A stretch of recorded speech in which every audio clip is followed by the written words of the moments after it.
마켓 시그널 또 한 주 시작하겠습니다. 편안한 주말 보내셨나요? 뉴욕 증시는 정말 편안한 금요일장을 보낸 것 같습니다. 블랙 먼데이 이야기가 그렇게 멀지 않은 것 같은데 어느덧 다시금 고점을 노리고 있는 S&P 500 지수입니다. 그 이야기들 오늘 마켓 시그널에서 풀어보도록 하겠습니다. 네, 리세션 아래 공포가 이렇게 빨리 골디락스로 바뀔 수 있는 걸까요? 지난 한 주 동안 긍정적인 경제 지표 잘 소화해냈는데 일단 이번 주는 주요 연준 의사들의 발언까지 이어져 있는 만큼 일단 긴장의 끈을 놓치면 안 되실 것 같습니다. 이번 한 주 어떻게 든든하게 저희와 함께 대비해 봐야 될지 오늘도 힘차게 출발해 보도록 할 텐데요. 일단 지난주 금요일 뉴욕 증시 분위기 다시 한번 확인해 보도록 하겠습니다. 뉴욕 증시 상황 전해주시죠. 네, 3대 주요 지수가 상승 마감을 했습니다. 상승률은 크지 않았습니다만 그래도 모두 0.2%가량씩 오름세를 보였고요. 장 후반으로 갈수록 그래도 상승 흐름이 안정적인 모습을 보이는 것도 확인을 할 수가 있었습니다. S&P 500 지수는 7월 중순에 기록했던 최고치까지 단 2%가량만을 남겨두고 있는데요. 어느덧 아래 공포에서 벗어나서 이제는 낙폭 회복을 넘어 다시금 고점을 노리고 있는 뉴욕 증시다라고 생각하실 수 있겠습니다. 지난 금요일에 지표 한 가지가 발표가 됐습니다. 미시간주 소비자 심리 지수가 공개가 됐는데요. 7월 수치가 67.8을 기록하면서 6월 수치보다 좋았고요. 예상치보다도 높게 나왔습니다. 최근 계속해서 긍정적인 경제 지표가 이어지고 있죠. 이렇게 이제는 굿뉴스가 시장에도 굿뉴스로 작용하고 있다는 점 체크하시면 좋을 것 같습니다. 게다가 투자 심리도 돌아왔습니다. 빅스 지수, 일명 공포 지수라고도 불리죠. 한때 65까지도 그리고 40을 웃도는 수준으로 거래가 되기도 했었는데 이날 보시죠. 빅스 지수 이제는 블랙 먼데이를 유발했던 그 이전 수준까지 14 수준까지 내려오는 것을 확인을 할 수가 있었습니다.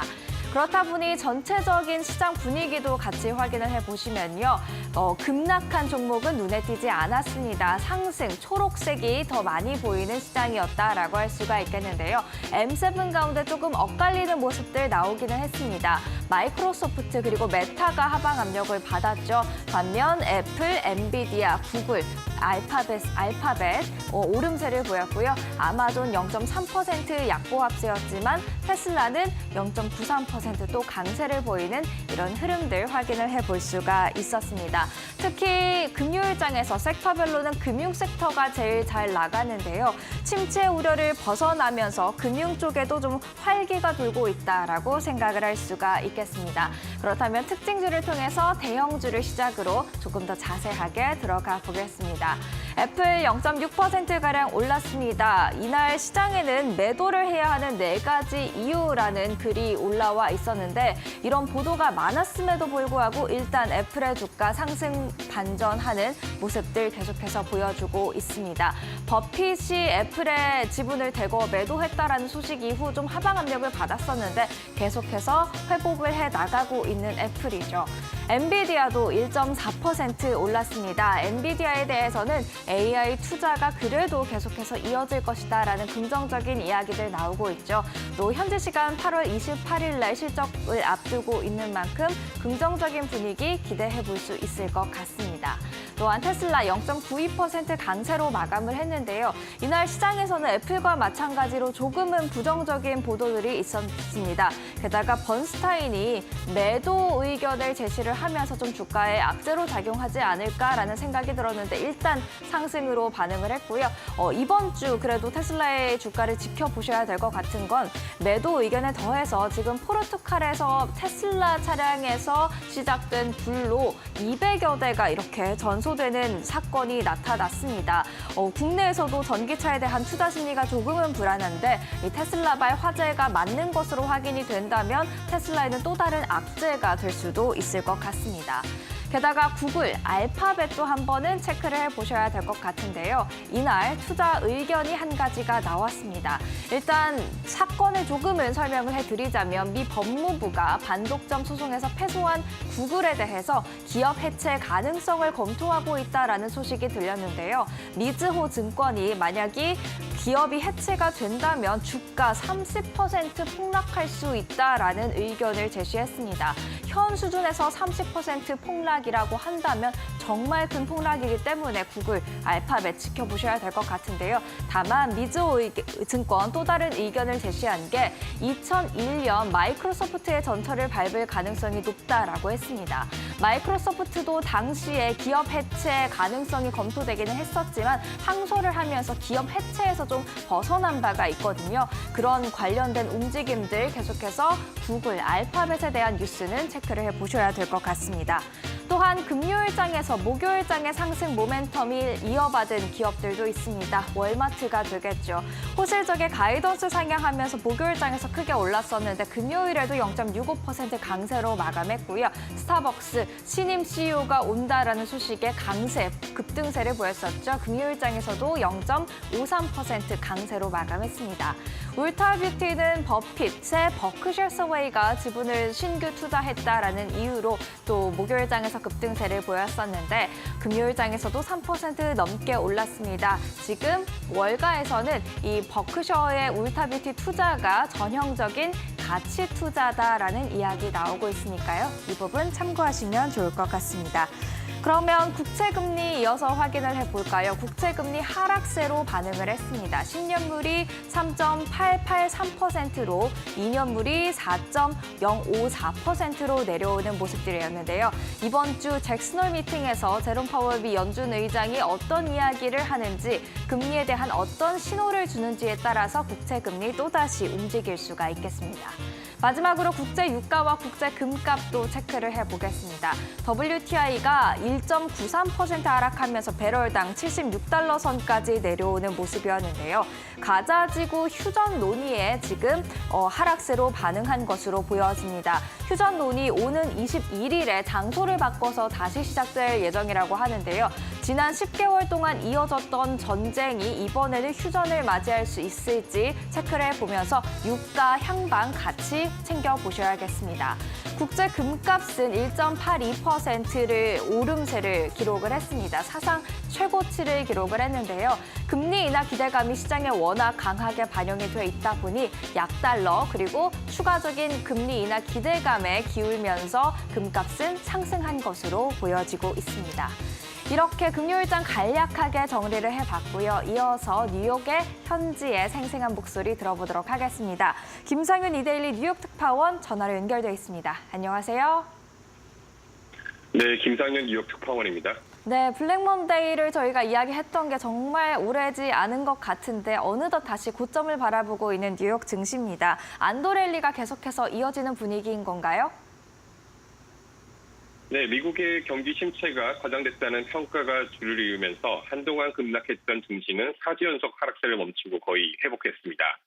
S&P는 지난달 16일 기록한 고점 대비 1.99% 빠진 수준이고요. 나스닥은 지난달 12일 기록한 고점 대비 5.4% 떨어져 있습니다. 인플레이션은 완만한 둔화세를 보이고 있고 한때 증시를 흔들었던 고용 침체 우려도 상당 부분 사라진 것으로 보입니다.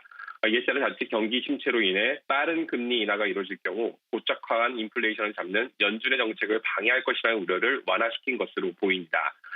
이에 따라 지난 한 달 동안 관망세로 돌아섰던 투자자들이 다시 시장에 참여하기 위해 경쟁하면서 지속적인 저가 매수 심리가 나타나고 있는 것으로 보입니다. 다만 아직 안심할 수준은 아닙니다. 경기 침체 우려는 언제든 다시 살아날 수 있고요. 실제 실시간으로 미국 경제 성장률을 추적하는 애틀랜타 연은의 GDP 나우는 올해 미국의 GDP 성장률을 2.8%에서 2.0%로 떨어뜨렸습니다. 제조업과 건설 경기 등이 약세를 보이고 있는 탓이죠. 경기 10대까지 논하기는 이르지만 경기 둔화 우려가 여전히 남아있음을 보여준 것입니다. 이날 FOMC까지 고용지표를 비롯해 물가지표 등 여러 가지 데이터가 한 차례 더 나옵니다. 데이터가 어떻게 나오느냐에 따라 뉴욕 증시 변동성은 다시 이어질 것으로 예상됩니다. 네, 또 이번 주에는 제롬 파월 미 연준 의장이 등단하는 잭슨홀 미팅도 예정이 돼 있어서 많은 분들이 관심을 가지고 계실 것 같은데요. 잭슨홀 미팅은 어떻게 지금 월가에서 이야기들이 나오고 있나요? 네, 이번 주 글로벌 금융시장 참가자들의 시선은 잭슨홀에서 22일부터 4일간 열리는 심포지엄에 쏠려 있습니다. 파월 의장은 금요일 경제 전망을 주제로 연설을 하는데요. 9월 FOMC를 앞두고 마지막이 될 그 연설에서 투자자들은 올해 금리 인하 속도에 대한 힌트를 기다리고 있습니다. 파월 의장이 인플레이션과 전쟁에 대한 종료를 선언하고 향후 정책 목표를 어떻게 가져갈지에 따라 투자 방향이 설정될 수 있기 때문이죠. 투자자들은 완만한 인플레이션 둔화와 함께 경기 침체를 촉발하지 않는 고용 둔화를 기대하고 있습니다. 파월 의장의 향후 인플레이션 전망, 고용을 비롯한 미국 경제에 대한 시각에 따라 9월 금리 인하 폭을 비롯해 올해 금리 인하 속도까지 가늠해 볼 수 있을 것으로 예상됩니다. 시장에서는 9월 50bp 인하 가능성은 상당수 사라진 상황입니다. 다만 4월이 경기 침체 우려를 조금이라도 더 강하게 드러난다면 다시 50bp 인하 가능성은 커질 수밖에 없을 것으로 예상됩니다. 이외에 수요일에는 지난 7월 FOMC에서 논의했던 내용을 확인할 수 있는 의사록이 공개됩니다. 당시 금리 인하에 대한 논의가 있었다고 파월 의장이 밝혔는데요. 연준 내 매파와 미두기파 간의 논쟁도 주시해 봐야 할 포인트입니다. 잭슨홀 미팅에 앞서서 많은 연준 위원들의 발언이 예정이 돼 있더라고요. 이 부분도 같이 체크를 해봐야 될 것 같습니다.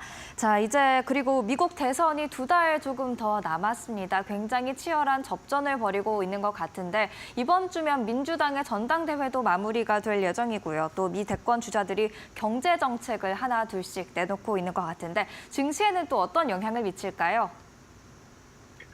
네, 이제 미 대선 후보들이 경제정책 싸움을 시작했습니다. 우선 민주당 대선 후보인 카말라 해리스 부통령은 적극적인 정부 개입을 통해 인플레이션을 잡는 데 초점을 잡고 있습니다.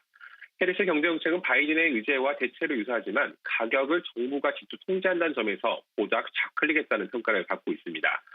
이를테면 해리스 부통령은 음식과 식료품에 대한 바가지 가격을 사상 처음으로 연방정부 차원에서 금지하는 법안을 신설할 계획입니다. 우리나라 공정거래위원회 격인 FTC가 비정상적인 가격 인상에 대해선 과감하게 칼을 휘두를 것으로 예상이 되는데요. 사실 FTC는 시장의 경쟁 질서를 저해하는 담합을 조사하고 제재하거나 독과점이 심할 수 있는 기업 결합을 금지하면서 경쟁을 활성화하는 데 보다 초점을 두고 있습니다. 기업의 독자적인 가격 결정에는 개입을 하지 않는 게 원칙이시죠. 마치 축구 경기에서 심판이 반칙 회의만 접지 경기에 직접 뛰지 않은 것과 같은 이치입니다. 하지만 이제 FTC의 역할이 바뀔 수 있음을 드러낸 것입니다. 트럼프 즉각 공산주의적 가격 통제 정책이다. 베네수엘라 대통령 마두로 플레이라고 꼬집은 배경이기도 합니다. 여기에 해리스는 수백만 명의 의료 채무를 탕감하고 자녀 출산 시 그의 6천 달러의 신생아세 공제를 각각 제공할 계획도 밝혔습니다. 상당한 재정 투입이 예상되는 대목이죠. 반면 트럼프는 적극적인 규제 완화를 통한 공급 확대를 골자로 하고 있습니다. 대표적인 게 에너지 정책이죠. 미국이 석유와 가스 시출을 더 많이 하도록 규제를 완화하면 에너지 공급이 늘어나고 가격이 자연스럽게 낮춰지면서 인플레이션을 잡겠다는 것입니다. 전형적인 공급주의 경제 이론이 바탕에 깔려 있습니다. 여기에 현행 법인세를 21%에서 20%로 낮추고 모든 수입품에 대해 10%의 보편적 관세도 물리는 방안도 담고 있습니다. 양 후보의 정책은 모두 세수 펑크를 부추길 수밖에 없지만 모두 구체적인 세원 마련 방식은 제시하지 않고 있습니다. 초장파적인 단체인 책임있는 연방 예산을 위한 위원회는 양 후보의 정책대로라면 10년간 11조 6천 달러의 적자가 더 늘어날 것으로 추정하고 있습니다. 재정 적자가 더 커질수록 국채 발행이 늘 수밖에 없고 국채 금리는 다시 치솟을 우려가 있기 때문에 증시에는 악영향을 미칠 수 있습니다. 양 후보의 재정 확충 방안을 앞으로 지켜봐야 할 것으로 보입니다. 네, 시장에 영향을 미칠 수 있는 정치적인 이슈까지 함께 체크를 해봤습니다. 지금까지 김상윤 이데일리 뉴욕 특파원과 함께했습니다. 말씀 감사합니다. 네, 감사합니다. 그러면 이어서 은주 앵커와 함께 놓치면 안 될 이슈들 체크해보시죠.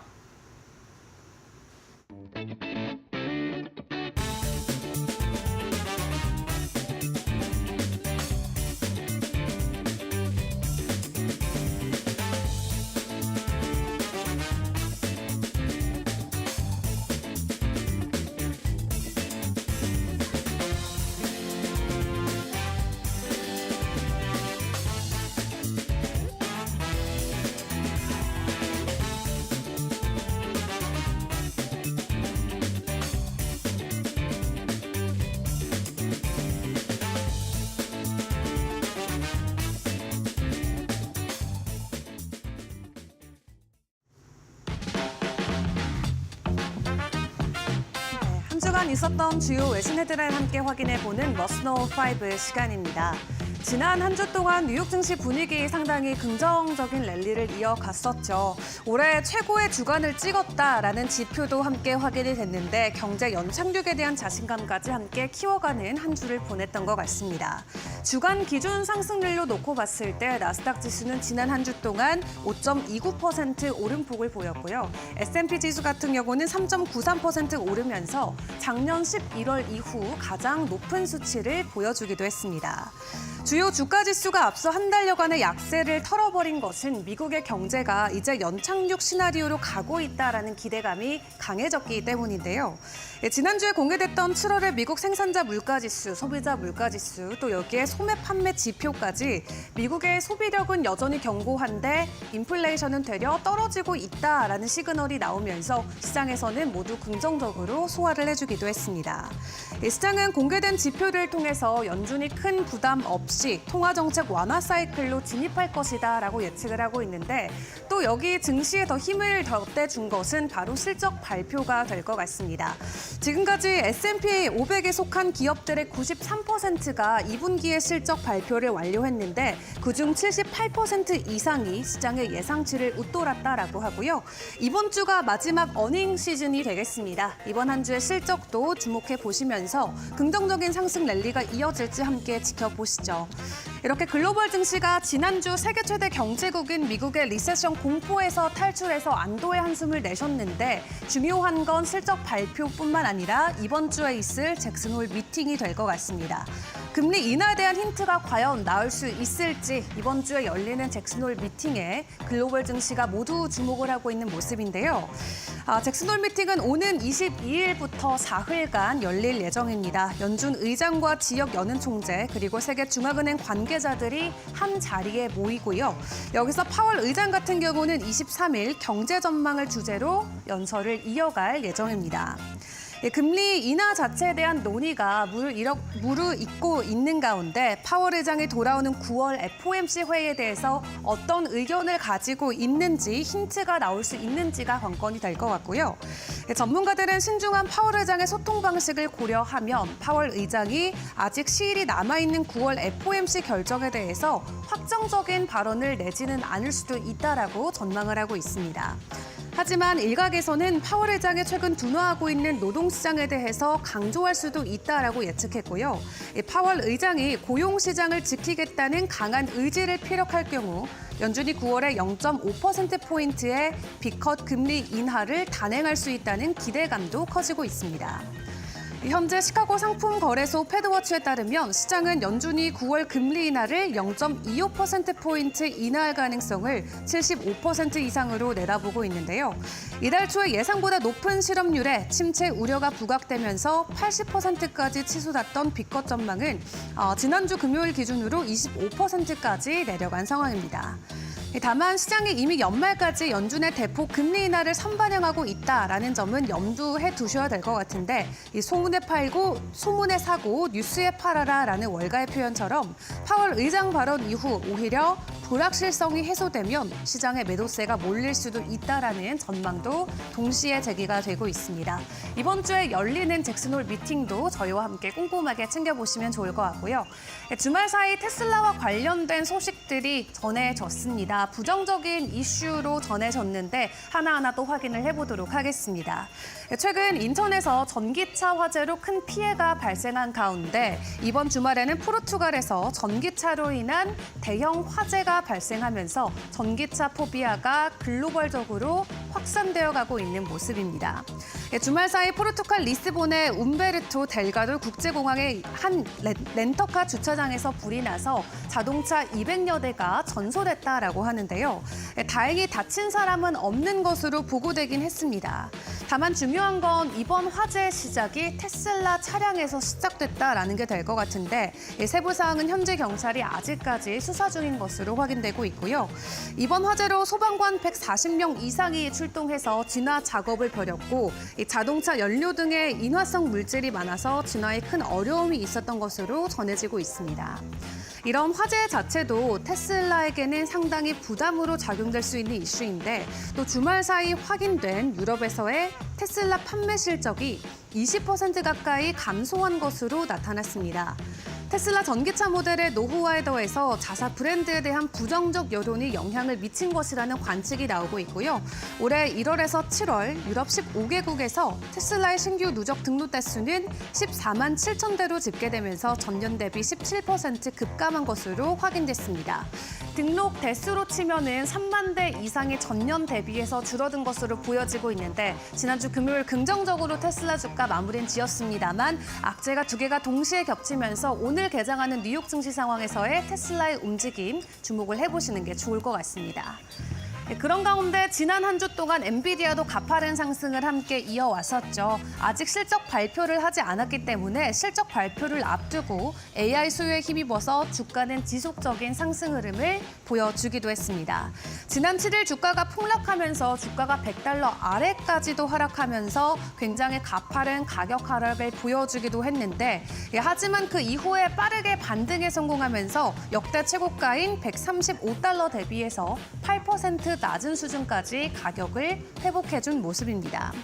엔비디아의 주가가 이렇게 오르는 것은 앞서 확인해 본 대로 실적 발표에 대한 기대감 그리고 낙폭 과다라는 인식 때문이 될 것 같은데요.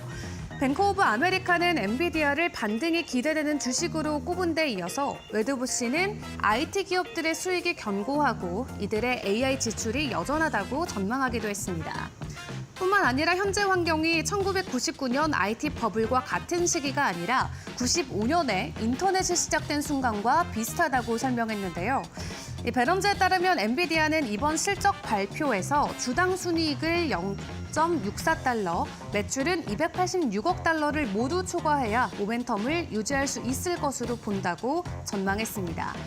그럼에도 엔비디아는 그동안 꾸준히 월가 예상치를 뛰어넘는 실적을 보여줬기 때문에 이번에도 긍정적인 호실적이 가능할 것이라는 전망이 대기되고 있고요. 하지만 8월 실적이 아무리 좋아도 투자자들의 기대에는 미치지 못할 가능성도 제기가 되고 있습니다. 현재 시장에서 예상하는 분기 매출은 285억 달러로 전년 동기 대비 111% 상승을 예상하고 있는데요. 과연 다음 주에 발표되는 엔비디아 실적에서는 투자자들이 기대하는 기대치만큼 모두 충족시킬 수 있는 숫자가 나올지 함께 챙겨보시죠. 마지막으로 암호화폐 시장 상황도 확인을 해보도록 하겠습니다. 주말 사이 머스크가 트위터를 하나 올렸는데 인플레이션과 관련된 내용이 적혀 있었습니다. 현재 인플레이션이 일어나고 있는 것은 연준에서 지속적으로 돈을 찍어내고 있고 오히려 국가 차원에서는 돈을 찍어내는 속도보다 더 빠르게 해당 현금들을 모두 사용하고 있기 때문이다라고 적었는데요. 이에 코인베이스의 CEO인 브라이언 암스트롱이 이 일론 머스크의 트위터를 인용하면서 맞다라고 맞장구를 치기도 했습니다. 그렇기 때문에 우리는 희소 가치가 있고 추가적인 발행량이 늘어나지 않는 비트코인이라는 자산에 주목해야 된다라고 이야기를 했는데요. 이 인플레이션은 말 그대로 정부가 버는 것보다 더 많이 써서 일어나는 거기 때문에 비트코인과 같이 안정적인 공급량이 있는 전통적인 자산에 우리가 집중을 해야 된다라고 의견을 제시했습니다. 실제로 전 세계 지도자들이 인플레이션과 싸움을 이어가고 있는 가운데 비트코인은 그 안에서도 그나마 믿을 만한 해지 수단으로 인식이 되고 있다라는 게 브라이언 암스트롱 CEO의 의견이고요. 실제로 지난 2분기 동안 미국 현물 비트코인 ETF로의 자금 유입 상황을 확인해 보면 시장의 변동성이 크게 있었음에도 불구하고 수치는 증가한 것으로 파악이 됐습니다. 골드만삭스나 모건스탠리와 같은 주요 기업들이 비트코인 ETF의 보유량을 대폭 늘린 것으로 확인되고 있는데 이렇게 기관뿐만 아니라 국가 차원에서도 비트코인에 대한 긍정적인 해칭 수단으로서의 역할을 인정해 나간다라고 했을 때 현재 구간에서 다시 한번 긍정적인 가격 상승을 보여줄 수 있지 않을까 하는 기대감도 시장에 많이 나오고 있습니다. 지금까지 머스노5 시간이었습니다.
안녕하세요. 메디토크 신일섭입니다. 오늘의 주제는 제롬 파월, 카밀라 해리스 연설, 어플라이드 머티리얼즈 실적 발표 돌아보기, 피트 9월 금리 인하 카운트다운입니다. 자, 이번 주는 사실 그 9월 달에 금리 결정, 금리 회의가 있기 전까지는 약간의 공백기가 있고 너무 덥기 때문에 우리나라도 그렇고 여름 휴가를 떠나서 좀 쉬어야 됩니다. 근데 지금 뭐라고 했죠? 트럼프가 자신감 있는 건 좋은 것 같은데 자신이 더 감이 있답니다. 뭐 어딜 가나 그렇게 얘기하니까요. 자신이 더 감이 있으니까 금리 결정도 내가 한다. 금리 발언권을 달라. 그러니까 이제 뭐 파월의 권리까지 침해하는 거겠죠. 그리고 이제 이 민주당 상원 의원은 당장 파월을 휴가지에서 불러와라. 당장 불러와서 2단계 금리 인하를 실시하라고 이렇게 압박을 넣고 있기 때문에 도대체 휴가를 제대로 즐길 수가 있을까요, 이거? 네, 그런 지금 상황입니다. 8월 19일 월요일 날 민주당 전당대회가 시작되고요. 뭐 해리스가 기세를 올리고 있는데 그렇습니다. 뭐 확실한 건 없고 댓글에는 왈가왈부죠 아직도. 왜냐하면 그때 힐러리 클린턴 때도 그랬고 뭐 그때 이제 언론의 집중 포화를 맞았다 그 다음에 뭐 무슨 트럼프가 되는 거였는데 아무도 그걸 찝어내지 못하고 뭐 우리나라 언론이 특정 언론만 받아 쓰다가 뭐 결정적으로 다 틀렸다 뭐 이러면서 뭐 그것도 사실 뭐 결과론이죠. 그리고 이제 그래서 이제 조금 그 경계시하는 것도 있고 뭐 이거 지지도로 되는 게 아니다. 어차피 뭐 저기를 얼마를 대의원을 먹어야 되는데 근데 우리가 결국 그 여론조사 무용론은 우리나라에서도 많이 나오잖아요. 우리나라 선거에서도 뭐 다 틀리니까 그 다 틀리는 거 뭐 이렇게 그 돈을 들여가지고 왜 저걸 하고 있느냐. 난 전화와도 절대 받지도 않는데 응답률이 무슨 5%도 안 되는 거 가지고 맨날 뭐 지지도 조사에 무슨 필요가 있느냐 그러는데 그렇죠? 그렇게 결과가 나오니까 그럴 수도 있습니다. 근데 이제 그런 게 아무것도 없으면 도대체 그럼 이제 무당한테 물어봐야 돼요. 이제 그렇죠? 뭐 어떤 사람이 대통령이 될 것 같습니까? 뭐 예측할 수 있는 어떤 지표가 아무것도 없으니까요. 뭐 그게 여론조사 기관에서 나오는 걸 가지고 얘기를 해야지. 그럼 그것조차 무용론이 돼서 아무것도 필요가 없다면은 그냥 그렇죠? 매일 그냥 무당한테 물어봐가지고 어느 쪽이 많은가 그거 다수결 해봐야 되는 거밖에 없어요. 그리고 이제 미국 선행지표가 7월 선행지표 발표되고요. 그다음에 연방준비제도 크리스토퍼 월러 발언이 있고요. 그다음에 실적 발표가 중요한 게 있네요. 팔로알토랑 에스티로더. 에스티로더는 언제 부활할지 한번 실적이 턴어라운드 되는지 한번 봐야 될 것 같고 8월 20일 화요일로 넘어가겠습니다. 자, 화요일 날은 뭐가 있을까요? 화요일 날은 민주당 전당대회가 계속되고 이제 뭐 전당대회가 이제 시작되니까 민주당이 좀 기세를 올리겠죠. 아무래도 지금 분위기가 좋으니까요. 그리고 마이클 바의 연준 부의장 그리고 라파엘 보스틱, 애틀랜타 연준 총재, 연준 위원들이 쭉쭉 나오네요. 자, 그리고 로우스의 실적 발표가 있군요. 홈디포랑 로우스가 이제 이 분야에서 1, 2위를 다투고 있고 월마트가 뭐 정말 대단한 실적을 내놨잖아요. 주가도 엄청나고. 그러니까 월마트 경기 침체면 제가 계속 말했잖아요. 경기 침체인데 왜 아메리칸 익스프레스 카드는 무슨 카드사가 저렇게 로켓볼을 쏘아 올리며 그 카드를 갖다가 코스트코랑 월마트 가서 긁고 있는데 저 경기 침체라면 미국의 가장들이 그냥 둘 중에 하나라고 했죠. 경기 침체가 아니던가 아니면 경기 침체가 돼서 나라가 망할 거니까 어차피 돈 다 쓰고 적자하고 너 죽고 그냥 내 인생 포기하는 거다. 그렇죠? 내 인생 포기한 거였습니까? 아니잖아요. 어쨌든 그게 이제 유통업체에서 로우스라던가 홈디포 같은 이런 약간 특수한 요쪽까지 이제 전이가 되는 것인가 한번 살펴볼 필요가 있고요. 8월 21일 화요일. 저것도 마찬가지죠. 경기 침체가 정말 될 거라면은 경기 침체가 정말 돼가지고 이제 그 세상이 망할 거라고 생각해가지고 그냥 죽기 전에 보시 전동 드릴이라도 새 거 한번 사고 죽자 이런 거 아니면 경기 침체가 아니어서 좋거나 둘 중에 하나잖아요. 8월 20일 수요일로 가겠습니다.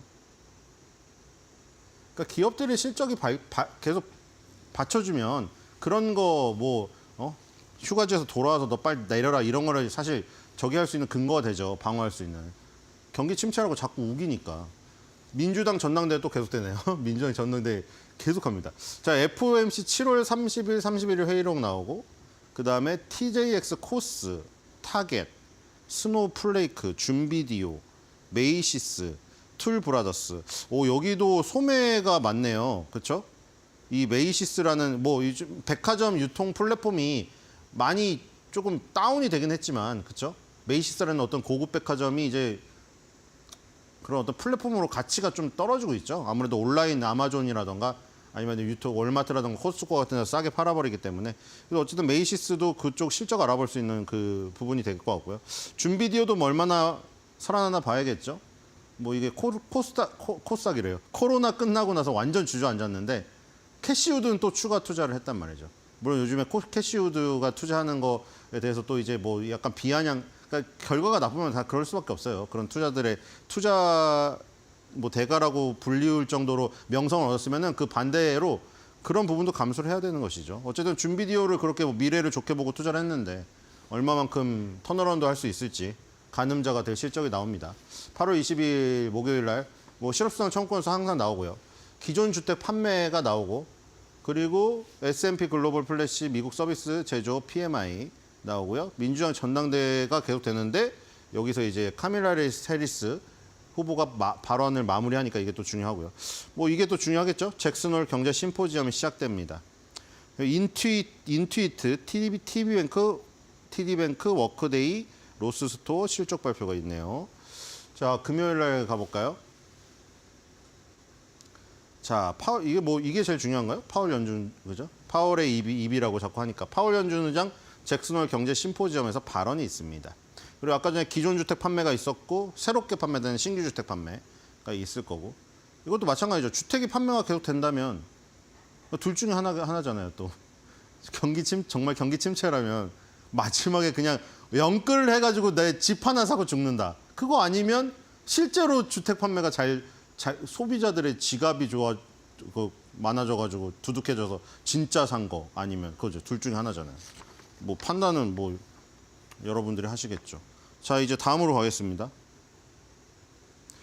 실적 발표가 그래도 좀 많이 가득 차 있네요. 여기에 타겟이 있고, 그쵸? 메이시스가 있고, 여기도 이제 소비자들의 어떤 지갑이 두둑해졌는가 알아볼 수 있는 것이고, 그리고 아까 여기 로우스 있고요.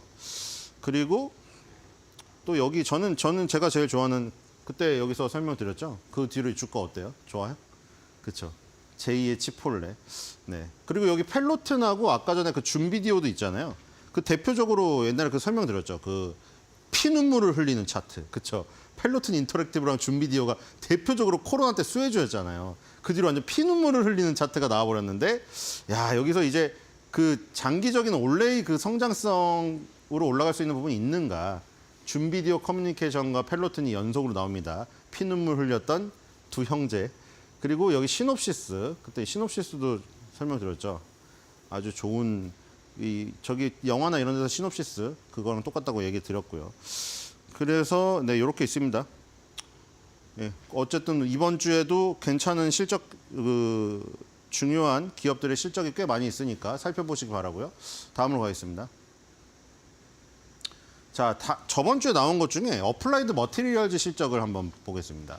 그럼 이제 이번에 한번 뭐 리세션의 공포니 뭐니 무슨 뭐 알고리즘 매매니 어쨌든 무슨 원인인지는 저기 인공지능이 분석을 해줘야 되는데, 어쨌든 크게 흔들렸잖아요. 크게 흔들릴 때 매그니피센트 7 그리고 그다음에 반도체 기업들이 크게 흔들렸단 말이에요. 엔비디아가 반도체의 대장주이자 인공지능의 대장주이자 매그니피센트 7의 리더니까. 그래서 이제 그럼 반도체 기업들의 실적이 정말 꺾여버렸다면은, 그렇죠? 문제가 있는 거죠. 이제 어플라이드 머티리얼즈, 이제 엔비디아가 이 인공지능의 그 어떤 리더 격인데, 걔는 이제 GPU 그리고 GPU랑 CPU랑 합쳐진 슈퍼칩 이런 것들을 만드는 것이고, 그럼 이제 엔비디아가 이제 그 TSMC의 설계도를 맡기면 TSMC에서는 필요한 장비들을 구매해야 될 거 아니에요. 결국에 어플라이드 머티리얼즈, 램리서치, ASML, KLA 아니면 도쿄 일렉트론 이런 데서 최고의 성능의 장비를 구비를 해야 엔비디아가 그려낸 설계도를 소화를 할 수 있을 거 아니에요. 어플라이드 머티리얼즈는 대표적인 증착 장비의 대명사고 세계 장비 회사 매출 1위입니다, 얘가. 그렇기 때문에 제일 중요하죠. 장비 구매가 많이 일어나서 장비 회사 1등하는 회사의 매출이 좋다는 것은 결국에 TSMC, 엔비디아가 이제 계속 수요가 있다는 것이니까요. 그래서 어플라이드 머티리얼즈 실적을 보니까 매출액이 2023년도 3분기 대비해서 5% 증가했습니다. 그리고 순이익은 9% 증가했고요. 주당 순이익은 11% 증가했네요. 그리고 이제 조정된 주당 순이익은 12%로 1% 더 늘었습니다.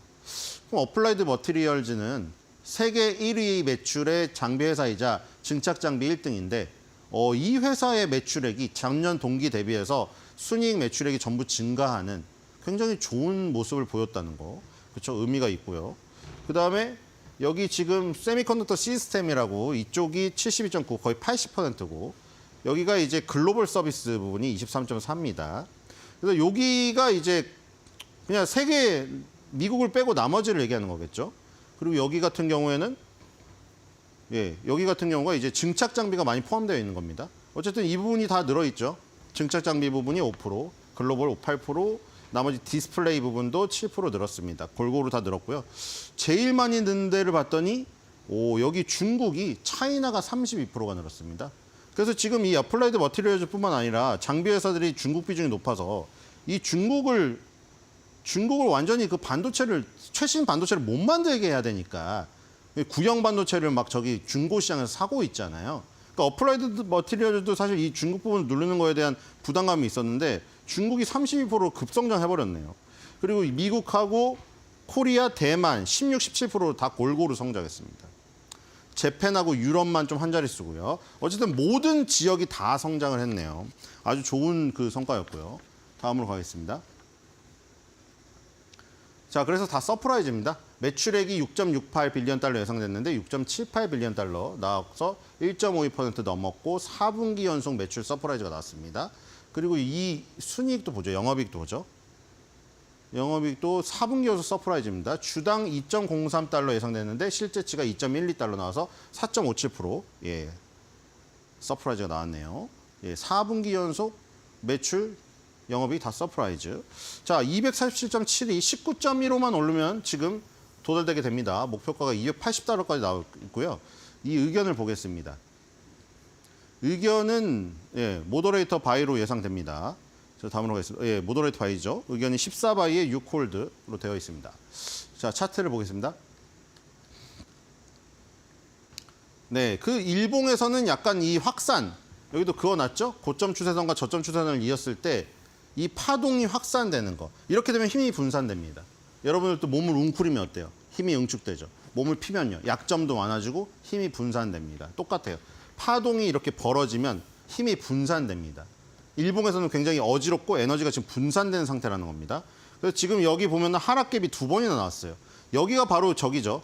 리세션의 공포에 따라서 어플라이드 머티리얼즈도 이렇게 맞았습니다. 근데 보통 이렇게 세계적인 기업이 아무 일이 없는데 갑자기 경제 상황이나 이런 거에 따라서 2번의 갭이 나오면, 그렇죠?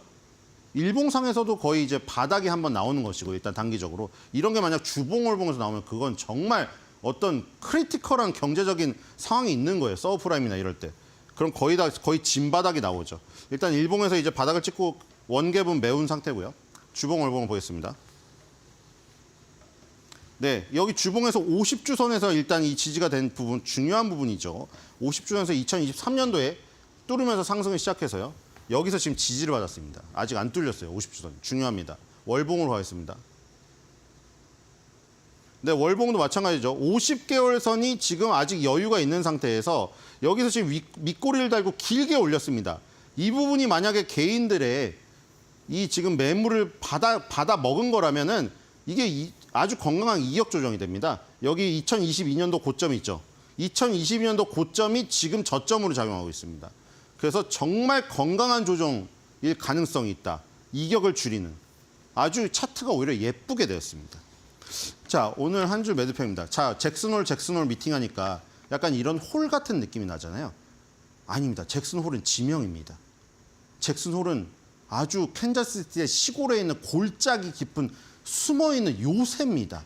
근데 왜 거기서 미팅을 할까요? 옛날에 풀 볼커라는 사람이 있었습니다. 지금 트럼프가 자기가 되면 풀 볼커 뭐 다 푼다고 하죠. 옛날에 볼커 룰이라는 게 생겼어요. 그 볼커라는 분이 뭘 하셨냐면은 옛날에 금리를 21%까지 올리셨어요. 인플레이션을 잡기 위해서 고강도의 정책을 썼어요. 매파의 수장입니다. 매파, 비둘기파, 박쥐파가 있죠. 매파의 수장의 대명사인 분이시고 지금은 돌아가셨지만 아직도 볼코룰이라는 게 존재하죠. 볼코룰이 뭐예요? 금융위기가 터지고 나서 은행이 자기 자본 갖고 마음대로 장난치지 못하게 묶은 게 볼코룰입니다. 그러니까 볼코룰은 뭐 하시는 분이에요? 꼭 쟤는 완전 매파의 수장이세요. 그래서 옛날에 금리가 21% 올라가니까 너무 힘들어가지고 그 위협을 당하셨어요. 그래서 산골짜기로 숨으셨습니다. 그렇죠? 그래서 이제 파월도 휴가를 갔는데 휴가에서 잭슨홀로 가서 한번 미팅을 하는 겁니다. 그래서 파월도 만약에 비둘기파긴 하지만 그런 면에서 이런 말을 할 겁니다. 파월, 휴가가 아니에요.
네, 한 주의 시작을 알리는 월요일이 됐습니다. 오늘 개장하기 전 우리가 확인해 볼 이슈들 또 하나의 사인의 시그널로 챙겨보도록 할 텐데요.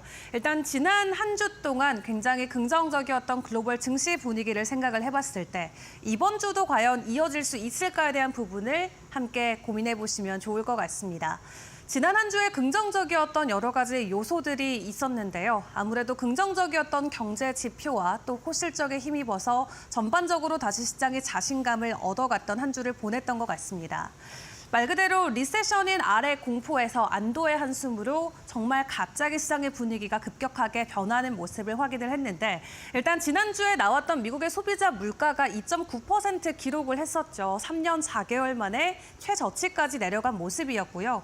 올해 3월만 하더라도 3.5%에 있었는데 이번 7월에는 2.9%로 떨어지면서 우리가 손꼽아 기다렸던 2%대 인플레이션에 도달하는 모습을 보여주기도 했습니다.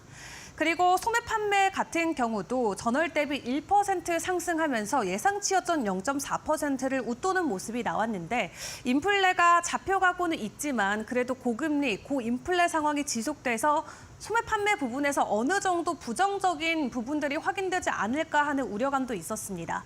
그럼에도 불구하고 인플레도 좋아지고 또 소비자들의 소비 패턴들도 긍정적으로 전환되는 모습이 나오면서 미국 경제 자체가 연착륙을 할 수 있다라는 기대감이 크게 부각됐던 한 주였고요. 이렇게 소비자 물가지수와 소매 판매 데이터가 긍정적이게 나오면서 결론적으로 시장은 이제 더 이상 아래 공포가 아닌 골디락스 내러티브에 중심을 두고 있고 그 결과로는 위험 자산의 랠리까지 이어지는 모습이었습니다. 이에 지난 한 주 동안 나스닥과 S&P 각각 주간 단위로 3% 그리고 5%의 지수 상승을 보였고요. 이 정도 폭은 작년 11월 이후 가장 가파른 상승을 보냈던 한 주로 기록이 되고 있습니다. 그렇다면 이번 한 주는 어떻게 흘러갈지 주요 이벤트들, 이슈들을 다시금 점검을 해봐야 될 것 같은데 일단 수요일과 목요일, 금요일 이 세 날짜에 가장 중요한 이벤트들이 모두 혼재돼 있는 것으로 보여지고 있습니다. 앞서 7월에 먼저 진행했던 FOMC 의사록 21일 현지 시간으로 공개가 되고요. 우리나라 시간으로는 22일에 확인을 해보실 수 있겠습니다. 그리고 가장 시장에 주목하고 있는 것은 바로 잭슨홀 심포지움인 잭슨홀 미팅이 될 것 같은데요. 24 4일까지 사흘간 진행이 되는 것으로 보여지고요. 또 매주 목요일마다 우리가 함께 확인을 하는 주간 신규 실업수당 청구 건수도 발표가 되게 됩니다. 그 외에도 기존 주택 판매나 신규 주택 판매 또한 수치가 공개가 되는데 또 이 안에서 가장 중요하게 봐야 될 게 바로 파월 의장의 연설이 되겠죠. 오후 11시에 국내 시간으로 진행이 되는데 일단 지난주의 주요 경제 지표를 모두 확인하고 넘어온 만큼 이번 주 자체는 경제 지표 데이터 자체는 가벼울 것으로 보여지고 있고요. 그렇기 때문에 시장의 초점은 더욱더 잭슨홀 미팅에 집중을 할 수밖에 없을 것 같습니다. 그럼 잭슨홀 미팅이 무엇인지에 대해서 간략하게 확인을 해보시면 좋을 것 같습니다. 잭슨홀이라는 지역에서 진행하는 미팅이라고 해서 잭슨홀 미팅이라는 이름이 붙여졌고요. 미국 연방은행 중 하나인 캔자스시티 연방은행이 매년 8월에 이 와이오밍주 휴양지인 잭슨홀에서 개최하는 회의다라고 생각을 하시면 좋을 것 같습니다.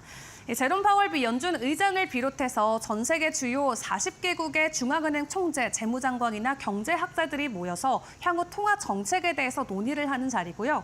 이렇게 지역의 그림을 보시면은 굉장히 자연이 광활하고 아름다운 것을 확인을 해볼 수 있겠습니다. 말 그대로 시골 마을에서 진행하는 경제회의다라고 생각을 해볼 수 있겠는데 왜 이렇게 시장은 잭슨홀 미팅을 중요하게 생각하는 걸까요?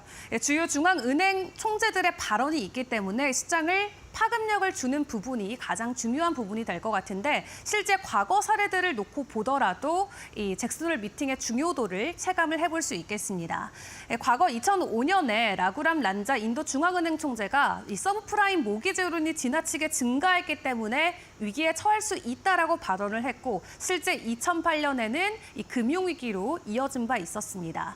또 2010년에도 벤 버냉키 당시 연준 의장이 글로벌 금융위기의 극복책으로 양적 완화 그리고 제로금리 정책 제안을 했었는데요.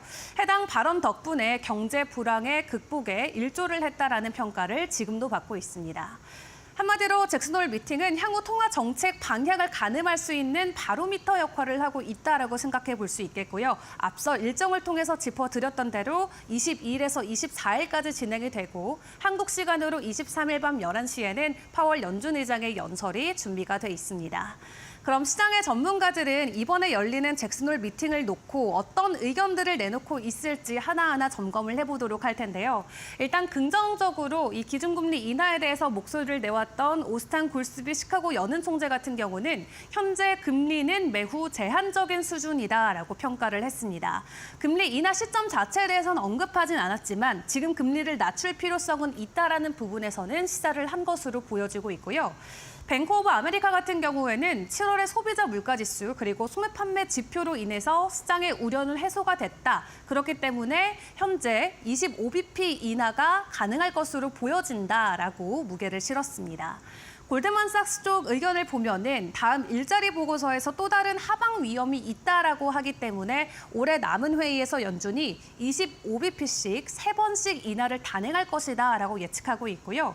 웰스파고 같은 경우는 경기 확장세가 그대로 유지되고 있고 이를 유지하기 위해서는 정책 제한을 다소 완화할 필요가 있다. 즉 금리 인하를 진행해야 된다라고 금리 인하에 동일하게 무게를 실기도 했습니다. 다른 전문가들의 의견도 계속해서 확인을 해보도록 할 텐데요. 끝없이 이어지고 있는 예측들입니다. UBS 쪽을 보면은 일단 질서 있는 철회에 관한 사례를 파월 의장에 제시할 것이다라고 이야기를 했는데 여기서 의미하는 질서 있는 철회란 50bp가 아닌 25bp 인하를 의미한다라고 하고요. BNP 파리바 같은 경우는 9월 금리 인하에 대한 기대를 사실상 확고히 할 것이다라고 전망을 했고 ING 같은 경우는 반대로 50bp 인하에 대한 가능성을 배제할 수 없다라고 입장을 내걸기도 했습니다. 다만 전문가들의 입장을 취합해서 조금 데이터를 돌려보면은 전반적으로 9월 금리 인하 50bp보다는 25bp에 대해서 훨씬 더 많은 전문가들의 의견이 나오고 있는데요. 실제 시장이 예측하고 있는 전망치는 어떠할까요? CME 페드워치 툴에 따른 이 현재 금리 인하 가능성을 함께 체크를 해보도록 하겠습니다. 이 현재 수준에서 0.25% 금리 인하를 진행할 것이다라는 것에 현재 75%가 투표가 되어져 있는 상황이고요. 오히려 50bp 금리 인하와 관련해서는 25%까지 큰 폭으로 줄어들었습니다.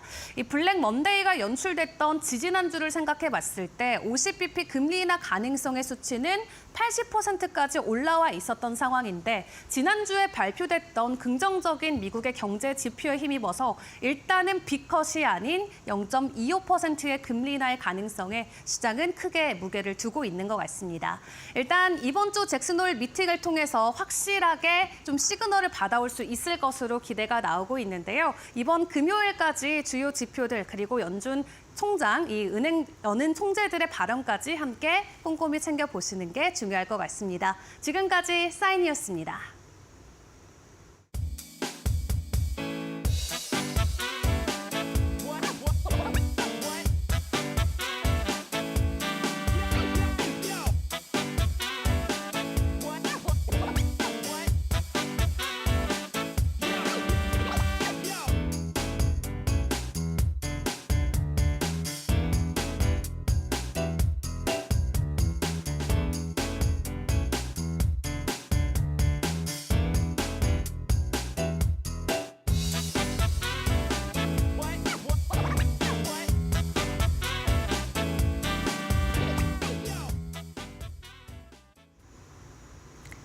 이번 주 뉴욕 증시에서 많은 이벤트들이 예정이 돼 있는 만큼 국내 증시에도 당연히 큰 영향을 줄 수 있을 것 같은데요. 그런 의미에서 국내 증시 월요일장 출발도 저희와 함께 2부를 통해 준비를 해보시는 게 좋을 것 같습니다. 네, 아직 글로벌 증시보다는 상승폭이 비교적 덜한 국내 증시이기 때문에 이번 주는 더 가파르게 달려줄 수 있을지 오늘부터 저희와 함께 꼼꼼하게 지켜보시면 좋을 것 같고요. 저희는 잠시 후 7시에 다시 돌아와서 국내 증시에 대한 전략들까지 함께 고민해 보도록 하겠습니다. 채널 고정해주세요.